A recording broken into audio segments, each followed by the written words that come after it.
Hello दोस्तों, आज हम कवर करेंगे class 12th chemistry part 1 chapter first important question 2026 के लिए। कुछ इम्पोर्टेंट क्वेश्चन है इसमें जो कि 2026 में आने की बहुत संभावना है। जिसमें पहला क्वेश्चन है, मोलरता तथा मोललता में अंतर लिखिए।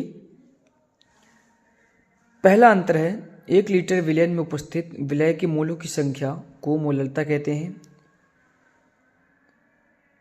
और मोललता में क्या है कि 1 किलोग्राम विलायक में उपस्थित विलय के मोलों की संख्या को मोललता कहते हैं।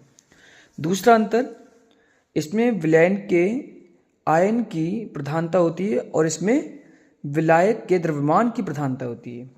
तीसरे नंबर पे है जो कि तीसरा अंतर, इस पर ताप का प्रभाव पड़ता है। ताप बढ़ाने पर मोलरता घटती है और मोललता पर ताप का कोई प्रभाव नहीं पड़ता है। दूसरे नंबर पर क्वेश्चन है जो कि इम्पोर्टेंट है, मूल अंश क्या है, या ऐसे भी बोल सकते हैं, क्वेश्चन में ऐसे भी आ सकता है, मूल अंश की परिभाषा लिखिए। तो इसका आंसर है, विलयन में किसी घटक का मोल अंश उसके मोलों की संख्या तथा कुल मोलों की संख्या का अनुपात होता है। इसे x से दर्शाते हैं। जैसे कि घटक A का मोल अंश XA इक्वल Na/Na+NB। आपको यहाँ पर समझने की कोई भी टेंशन नहीं लेनी है, सिर्फ आपको एग्जाम में अगर क्वेश्चन इस तरह का आए तो सिर्फ आपको इतना ही लिख के आना है, एक्स्ट्रा कोई ज़रूरत नहीं है। तीसरे नंबर पे है क्वेश्चन, हेनरी का नियम लिखिए। बहुत ही ज़रूरी है, आएगा ज़रूर और आ भी सकता है, जब चांस होते हैं ऐसे क्वेश्चन आने के।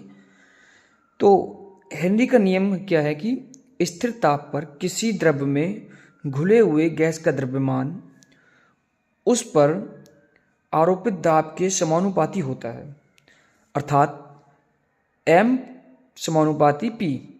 यहाँ पर m क्या है, मास है, और p है प्रेशर यानी कि दाब, और k हेनरी स्थिरांक है। तो चौथा क्वेश्चन ये है कि राउल्ट के नियम एवं राउल्ट के नियम की सीमाएं। बहुत ही इंपॉर्टेंट क्वेश्चन है, नोट कर लेना, 2026 के लिए जरूर आएगा ही आएगा। तो इसका आंसर है, एक निश्चित ताप पर विलयन में उपस्थित किसी वाष्पशील अवयव का आंशिक दाब वाष्प दाब उस अवयव के मोल अंश के समानुपाती होता है, यानी कि वाष्प दाब समानुपाती मोल अंश। इसकी सीमाएं क्या हैं? यह नियम केवल आदर्श विलयन पर लागू होता है, अनादर्श विलयन पर लागू नहीं होता है। तीसरा है, इलेक्ट्रोड पर भी लागू नहीं होता है। अब पांचवा क्वेश्चन है, ये भी इंपॉर्टेंट है बहुत ही। पांचवा क्वेश्चन, आदर्श विलयन तथा अनादर्श विलयन में अंतर लिखिए। तो आदर्श विलयन, पहला अंतर क्या है अनादर्श विलयन में, आदर्श और अनादर्श विलयन में पहला अंतर, वे विलयन जो ताप एवं सांद्रता की सभी परास में राउल्ट के नियम का पालन करते हैं आदर्श विलयन कहलाते हैं, और वे विलयन जो ताप एवं सांद्रता की सभी परास में राउल्ट के नियम का पालन नहीं करते हैं। दूसरा है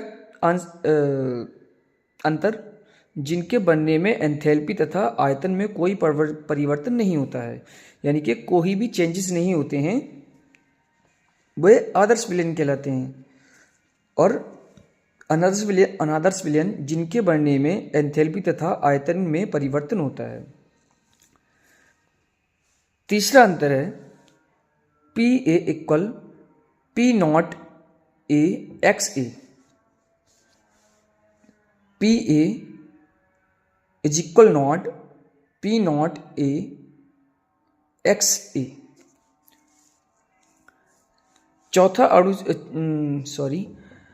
छठा क्वेश्चन है, अणु संख्या गुणधर्म की परिभाषाएं लिखिए। ये भी बहुत इंपॉर्टेंट है। विलयन के गुण को विलय की संख्याओं पर निर्भर करता है। विलयन के वे गुण जो विलय की संख्याओं पर निर्भर करता है, अणु संख्या गुणधर्म कहलाता है।